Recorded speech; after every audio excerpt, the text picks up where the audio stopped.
Prezydent Rzeczypospolitej Polskiej, pan Andrzej Duda. Ekscelencjo, wielce szanowny panie prezydencie, szanowni państwo,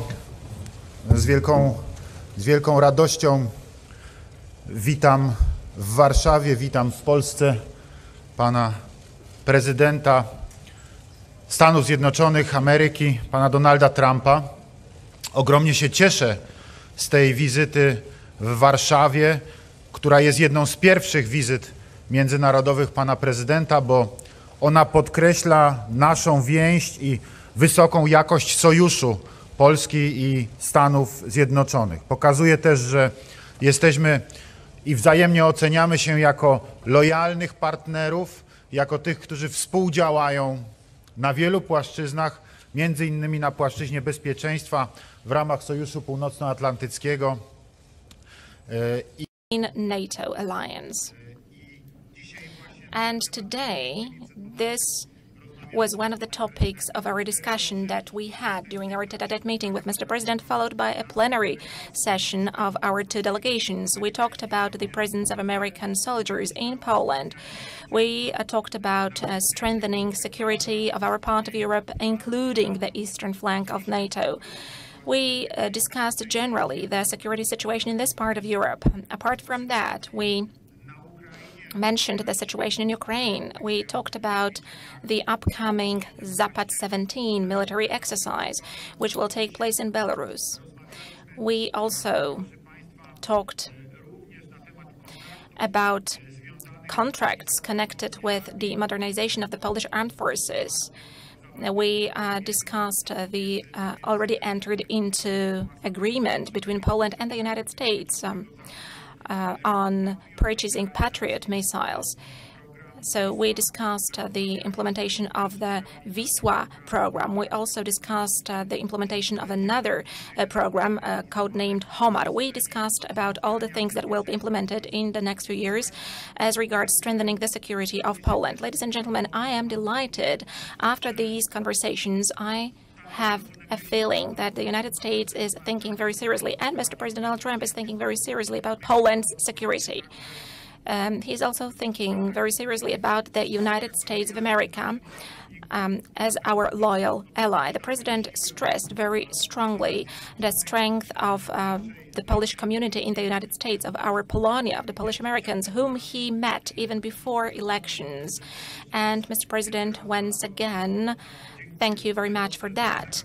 Thank you for noticing also the contribution of Polish Americans and Polish people in the development, in the building of the prosperity of the United States of America. But apart from that, ladies and gentlemen, we discussed economic contracts, not only military ones, but also those connected with security. We spoke at length about LNG gas deliveries to Poland. I am really pleased that the first shipment of LNG gas arrived to Poland on the 8th of July from the United States.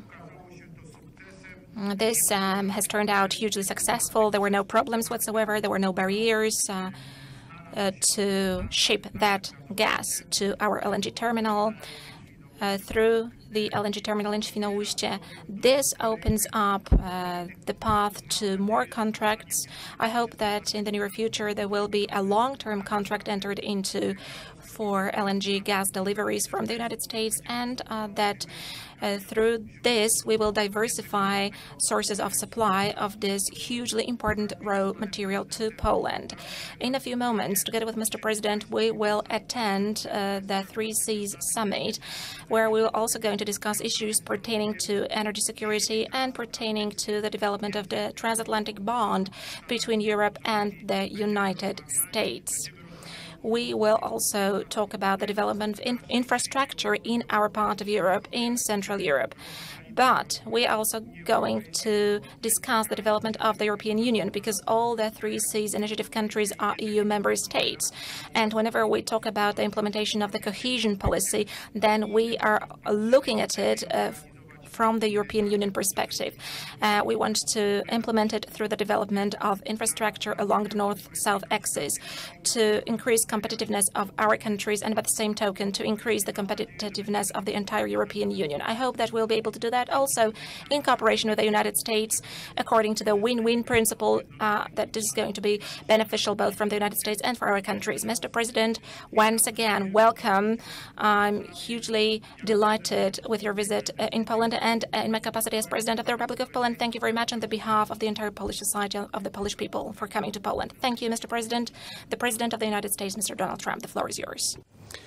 Well, thank you very much, President Duda, and for your really gracious hospitality. We've had a wonderful stay. It's been quick, but the people of Poland have been so fantastic. And as you know, Polish Americans came out in droves. They voted in the last election, and I was very happy with that result. So I just want to thank you, and I want to thank them. It's a true honor to be here in Poland. It's a majestic nation. It really is. It's a spectacular place, some of the most beautiful sights that we just saw coming over, really very inspirational. You're rich in history, and you have absolutely an unbreakable spirit. That's something we've learned for over the course of many years.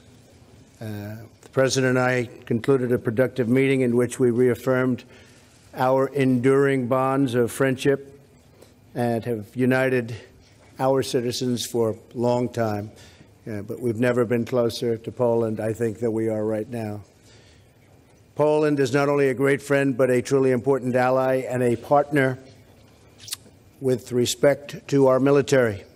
We've had great cooperations with Poland. We fought shoulder to shoulder in many different encounters. Particularly grateful for the active role Poland has taken in helping to defeat ISIS, where we've made tremendous strides, tremendous gains, which you'll be hearing about over the next period of time, and other terrorist organizations. Poland's been right there with us by training Iraqi special forces and flying reconnaissance missions. And just about any time we requested, they were there. Brave Polish soldiers have fought and worked side by side with Americans in Iraq and Afghanistan. And on behalf of all Americans, I want to salute you. I want to thank you. Very, very special people. I also want to thank the Polish people for their kindness to more than 5,000 American troops that are stationed in your country. Our strong alliance with Poland and NATO remains critical to deterring conflict and ensuring that war between great powers never again ravages Europe, and that the world will be a safer and better place. America is committed to maintaining peace and security in Central and Eastern Europe. We're working with Poland in response to Russia's actions and destabilizing behavior. And we're grateful for the example Poland has set for every member of the NATO alliance by being one of the few nations that actually meets its financial obligations. As you know, I've been pretty hard on some of the members of NATO for not, and the money is pouring in, I can tell you. I was criticized, Mr. President, but I can also say that the people at NATO aren't criticizing me. They're very happy. The money has been pouring in the last year, far greater than it ever would have been. It is past time for all countries and all countries in the NATO alliance to get going and to get up to their obligations. But I can say that Poland has been right there, and you will even exceed that number, and I appreciate that very much, and so do a lot of other countries. During our meeting, I congratulated President Duda on Poland's recent election to the United Nations Security Council.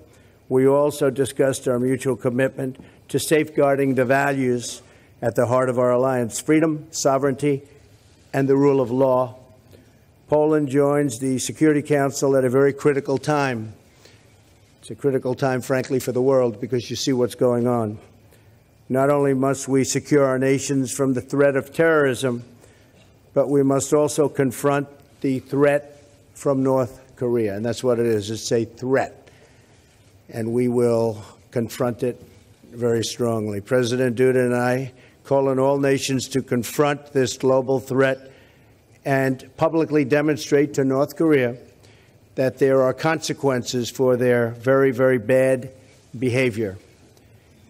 We also discussed the ongoing humanitarian catastrophe in Syria and the need to defeat ISIS and other terrorist groups where they control territory and populations.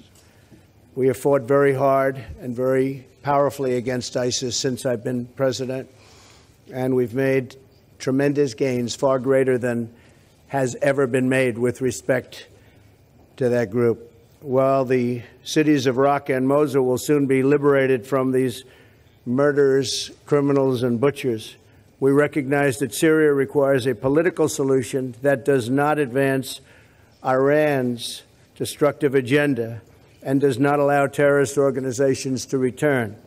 We also reaffirm that any nation that values human life can never tolerate the use of chemical weapons, and we won't tolerate it either. Finally, we agreed to work to expand commerce between our countries. We strongly support the 3Cs initiative, and America stands ready to help Poland and other European nations diversify their energy supplies so that you can never be held hostage to a single supplier, or, as we sometimes call it, a monopoly. I'm pleased to report that the first shipment of American liquefied natural gas arrived in Poland last month, and there'll be many more coming. Maybe we can get your price up a little bit, but that's okay. He's a tough negotiator. We look forward to making the economic ties between the United States and Poland even stronger through trading relationships, and that is a balanced and reciprocal one. We want reciprocal trade relationships. We don't have too many of them. I said before that the United States has made some of the worst trade deals ever in history. That's going to change. That's going to change. The friendship between our peoples dates all the way back to the American Revolution. It's a long time. I look forward to speaking more about these enduring bonds of faith and freedom when I address the entire Polish nation in just a little while. I hear we have a big crowd, Mr. President. It's going to be a big, I think they're showing up for you, not for me, right? We're going to have a big crowd. That's what the word is. So, President Duda, thank you again for welcoming Melania and myself to your beloved homeland. Together, we can make the partnership between our two nations stronger than ever before. Special people, special place, and it's an honor to be here. Thank you. Thank you very much. Dziękuję, panie prezydencie. Teraz mamy czas na 4. Thank you, Mr. President. Now we have time to take 4 questions, 2 from each side. Let us start with a guest from the United States. Is there any question from the U.S. side?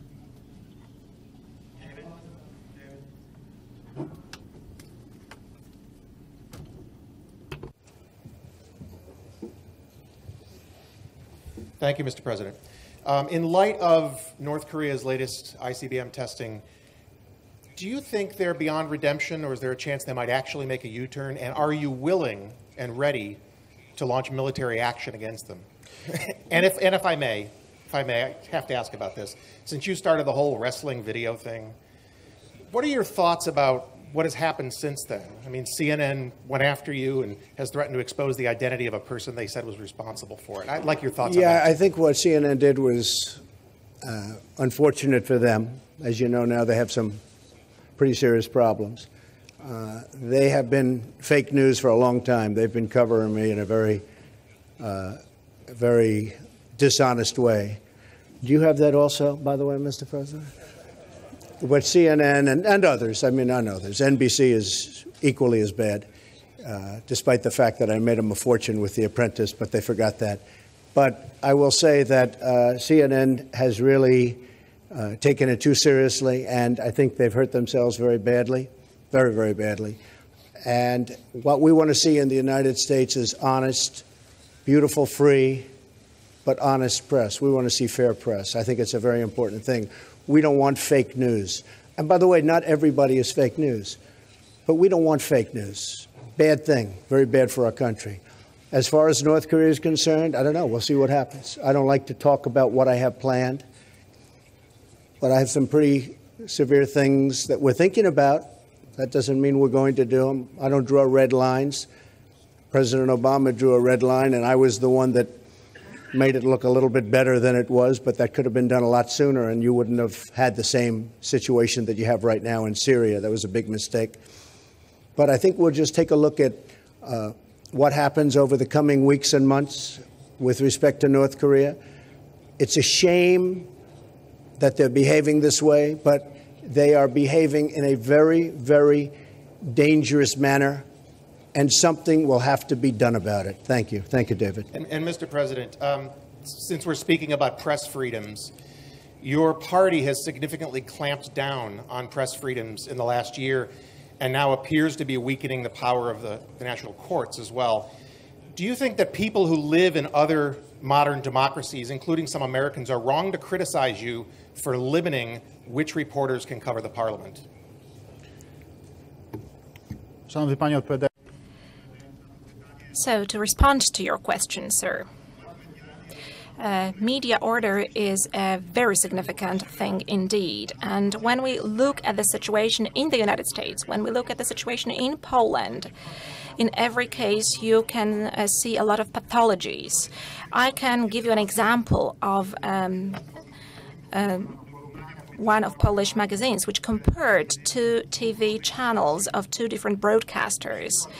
And as an example, one of those broadcasters did not report about my visit to Croatia, the visit of the President of the Republic of Poland to Croatia, a very important one, which was preparing the Three Seas Summit, because this broadcaster does not really like me as the President of Poland. So I'm permanently criticized by that broadcaster. But I believe this is just the reality. This is the right of the media. In Poland, we've got an absolute liberty and freedom of the media.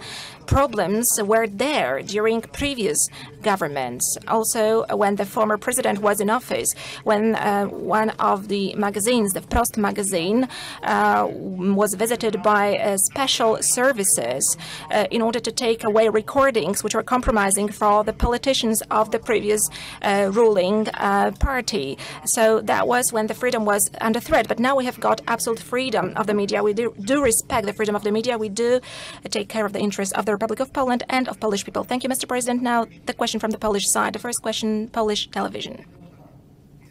One question, please.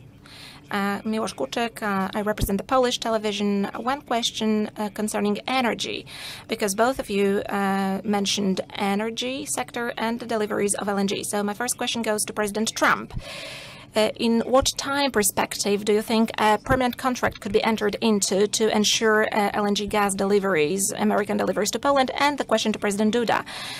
Could Poland become a certain hub for the transportation of American gas, a hub to Three Seas countries?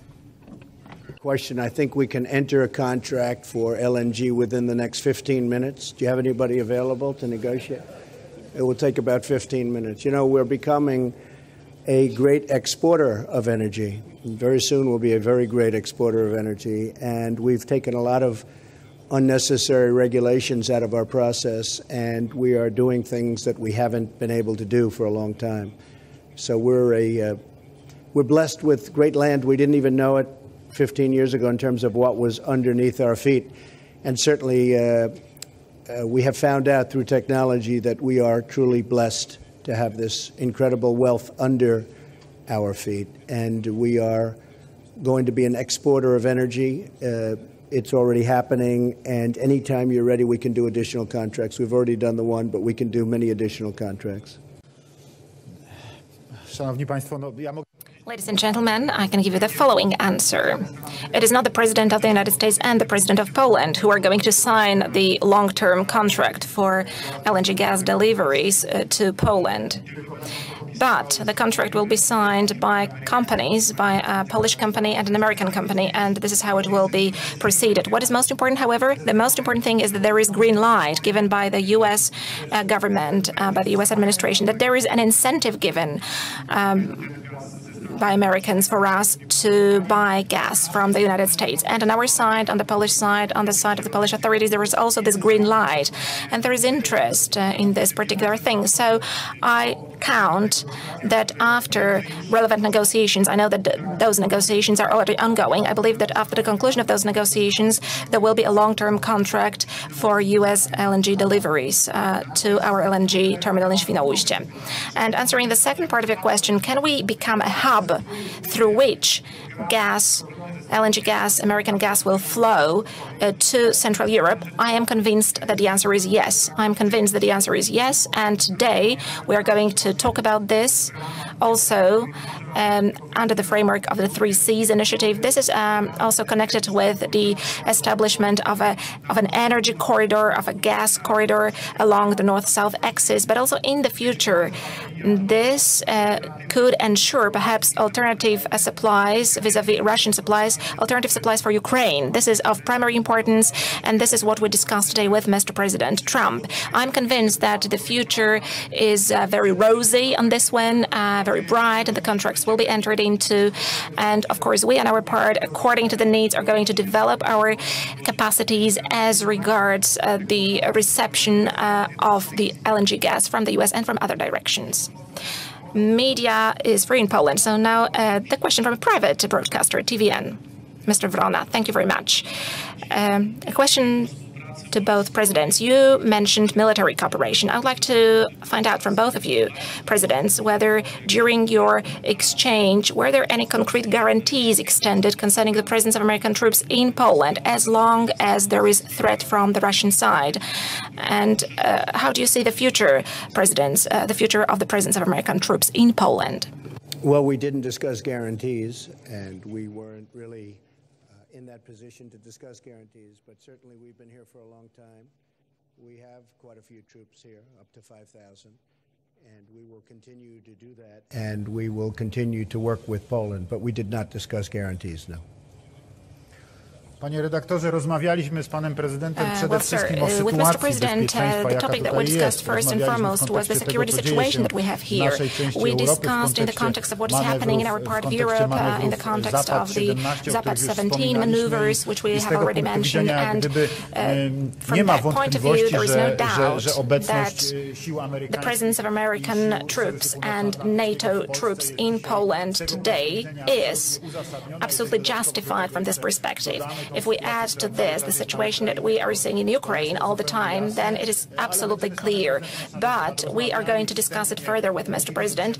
We made an initial agreement to meet next year in the White House. We agreed that I will pay a visit to the United States next year. Of course, the details will be worked out later on, but that year is important both for us Poles and for the Polish Americans, because next year we are going to celebrate the centennial of Poland's regaining of independence. And I would like myself and Mr. President to stress together the importance of that year, because this shows the contribution of the Polish people to the welfare of the United States over the last 100 years. And the last question, American media, very briefly, please, because the presidents have got to attend the 3C summit in a minute. So perhaps Mr. President Trump is going to select the next journalist asking the question.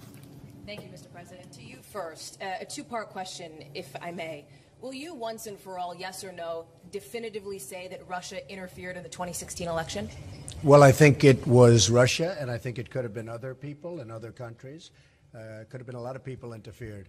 I said it very simply. I think it could very well have been Russia, but I think it could well have been other countries, and I won't be specific, but I think a lot of people interfere. I think it's been happening for a long time. It's been happening for many, many years. Now, the thing I have to mention is that Barack Obama, when he was president, found out about this in terms of if it were Russia, found out about it in August.